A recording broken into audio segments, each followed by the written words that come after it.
Bonjour et bienvenue dans cette vidéo. Aujourd'hui, j'avais envie de revenir sur le XF1680 F4. C'est le dernier né de chez Fuji. Je pense que c'est un objectif qui est extrêmement important dans la gamme de chez Fuji et qui va être vraiment utilisé massivement par les fugistes. Donc je pense qu'il est important de bien le tester et de bien couvrir cette sortie du 1680. Le 1680, si vous ne l'avez pas vu, j'en ai fait une première vidéo de test où techniquement, j'examine point par point qu'est-ce qui vaut ce 1680. J'essaye de le placer dans la hiérarchie de la gamme et de voir un peu quelles sont les différences selon si on opte pour tel ou tel objectif. C'est un test qui est plutôt clinique, entre guillemets, c'est-à-dire qu'on prend assez peu de photos et on examine les qualités ou non de cet appareil photo. En tout cas, on essaye de trouver quelles en sont les limites. Le problème de ce genre de test, c'est que parfois, les gens se représentent mal qu'est-ce qui vaut vraiment cet objectif. Certes, il y a mieux ailleurs, mais est-ce que c'est pas tout simplement suffisant? Moi, ici, le but de cette vidéo, c'est de partager avec vous un petit trip que j'ai fait à Grenoble en famille, dont la vocation n'était pas du tout de faire de la photo. Mais j'avais quand même envie d'avoir un appareil photo, et finalement, évidemment, j'ai pris le X-T3, et évidemment, l'objectif que j'ai visé dessus, c'était le 1680, et ça a été le seul appareil que j'avais pendant 10 jours, et l'idée, c'est de partager avec vous quelques photos. Donc l'idée de cette vidéo, c'est de vous mettre à disposition un catalogue de photos à télécharger. Donc vous avez un catalogue de fichiers RAW et vous avez aussi un catalogue de fichiers JPG. L'idée, c'était que vous preniez ces JPG ou que vous preniez ces fichiers RAW et que vous fassiez une idée. Est-ce que le piqué, la qualité qui est délivrée par cet objectif est pour vous suffisante? Est-ce que vous en êtes content ou est-ce que vous n'êtes pas content? Et comme ça, vous aurez mes photos à disposition un peu pour vous faire votre propre opinion. Ce 1680, je l'ai dit, vous avez une première vidéo de test à voir et vous avez aussi une seconde vidéo dans laquelle je reviens sur les problèmes qui animent les forums autour de ce 1680. De manière générale, ce qu'il y a à savoir, c'est qu'il n'y a pas vraiment de problème, mais il est important de faire la mise à jour 1.0.2 ou ultérieure de ce 1680 parce que Fuji le suit. Fuji a toujours eu une mise à jour facile et donc, encore une fois, Fuji a suivi tout ce qui s'est passé, tout ce qui s'est dit, les problèmes qui ont été répertoriés par le grand public et donc les a corrigés. Donc, pour moi, il y a un non-sujet. Et ce 1680, vous pouvez l'acheter les yeux fermés, il n'y a pas spécialement de problème qui vous empêcherait d'en profiter. Voilà, ce 1680, l'autre nouvelle à savoir, c'est qu'il va être proposé par Fujifilm en kit avec le X-T3 à partir de la fin du mois de novembre. Donc ça y est, c'est une bonne nouvelle parce que si vous achetez le X-T3, notamment parce qu'il est tropicalisé, c'est le seul objectif que vous pouvez acheter en kit qui est lui aussi tropicalisé pour former un ensemble appareil photo objectif qui est totalement tropicalisé.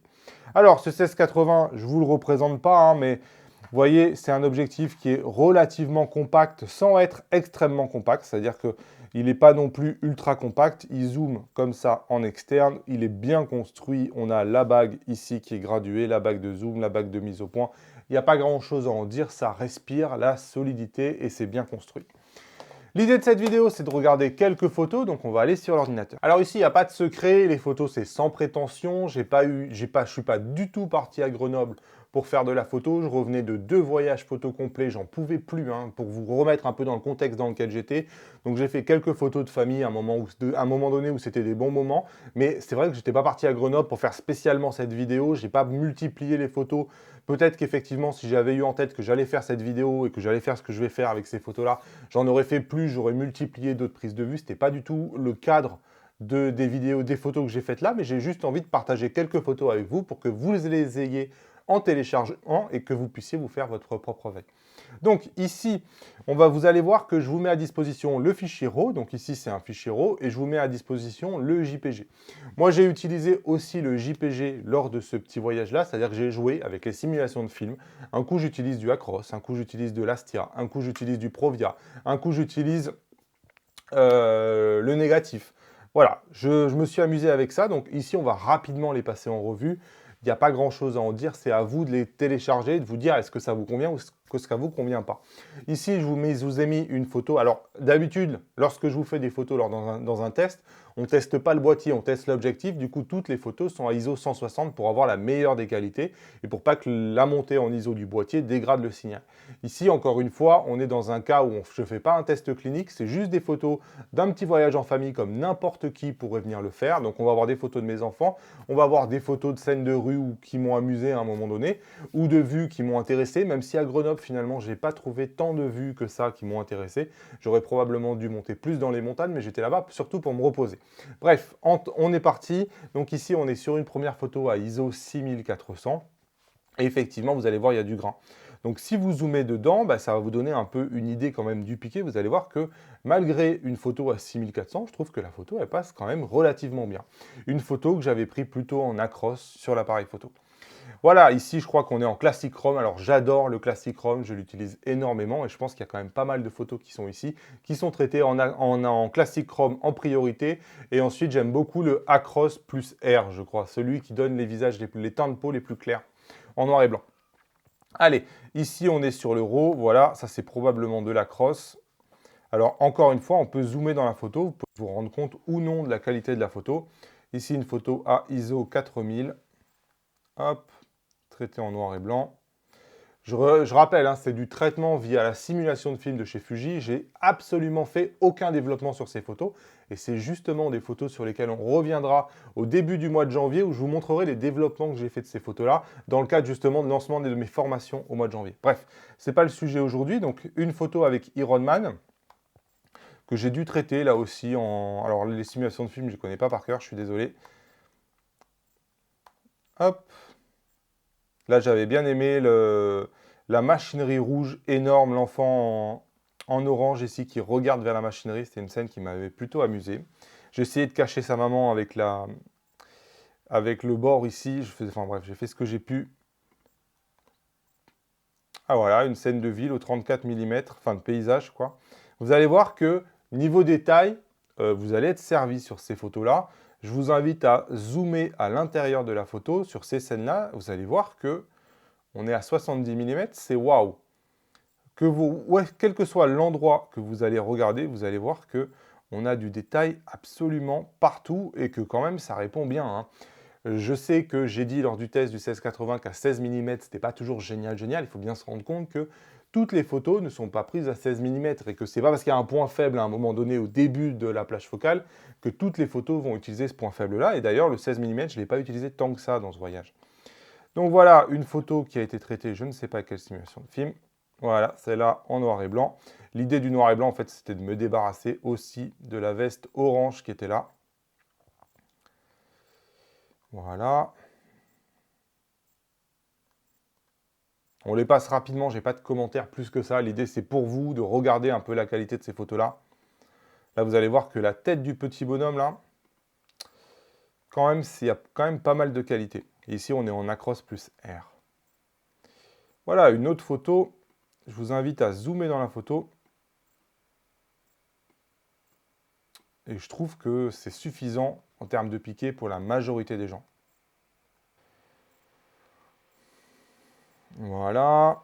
Allez, on enchaîne, hein.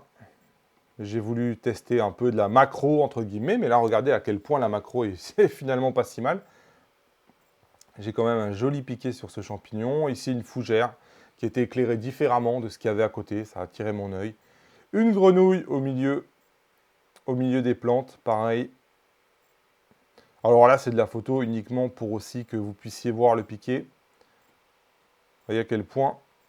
Là, vous allez pouvoir fouiller. On est à 16 mm hein, sur cette photo-là. Donc, je vous invite à regarder si c'est si mal que ça. Et vous allez vous rendre compte que c'est pas si mal que ça.